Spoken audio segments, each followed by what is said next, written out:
In this session, we will view the timeline where your projects are located. We'll create new projects within an event. We'll see the project's index for easy selection of clips.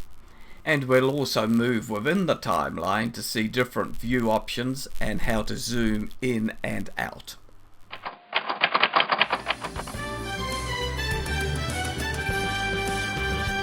When you create a new project, you get a timeline, and a timeline is what shows here in the bottom of your screen. A project lives within an event, so this is an event here, 18 footers, and this is the current project that we have open, and it produces a timeline for us to work in. Projects can be opened from the events. If we double click here, we open this project.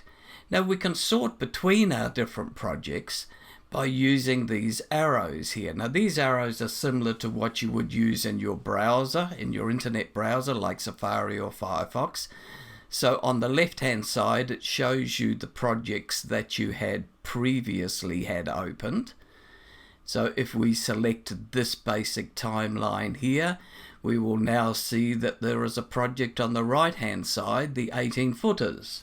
If you know that your project was the previous one, you can just click it once and it will go to it, or you can click and hold and it will show you the projects that are available for you to open there. You can see all of the projects related to a library by selecting on the library itself. If we select on this library here, we can see all of the projects that are in all of these events here. Each of these events has a project. Each of these events could have several projects, but they will all show in the library. So the library shows all of your clips in all of the associated events, and it shows all of the projects in all of the events. When you're in a project, you can scroll through the timeline when the scroll button here is blue. So when it's blue here, you can just hover, and this is scrolling or hovering through the project and showing the footage in the viewer. We can see more or less of this timeline by using the command plus to zoom into the timeline, or using the command minus to zoom out so that you can see more clips but less detail. You can also do that same thing by moving to the bottom here, and with this slider moving to the right you're zooming in, so you're seeing more detail, and moving to the left you're seeing more clips. Associated with that you have this film strip, and if we click on that we can see the different ways that we can view the clips in the timeline. Currently we're seeing them with this view here, which is giving us a reasonably large audio area and a small video area.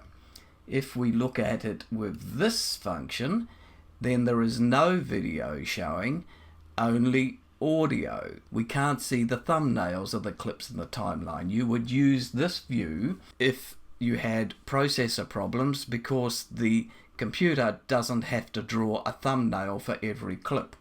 Equally, you could look at the clips this way, where you only see the thumbnails of the clips, the video, and any attached audio, but not audio associated with the clips themselves, as you would do, say, in this situation here. This is the audio attached to the clip, and this here is where the audio has been reduced to 0. You can also affect the heights of the clips by using this slider here, and this slider simply gives you more height to the clip or less height.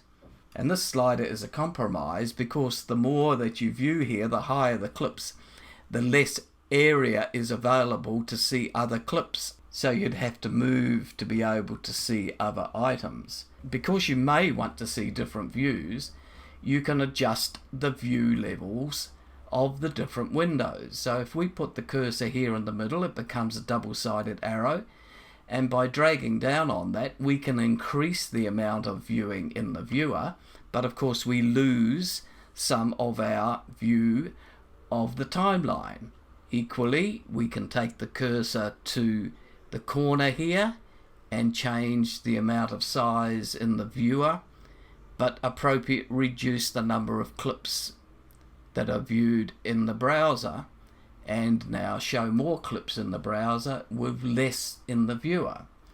We've already seen that the inspector can be turned on and off with this button here, and of course effects can be turned on and off to give you more view in your timeline. When you've changed your windows around like this, you can always go back to the window menu and select revert to original layout, which will bring you back to the original layout when Final Cut was first opened.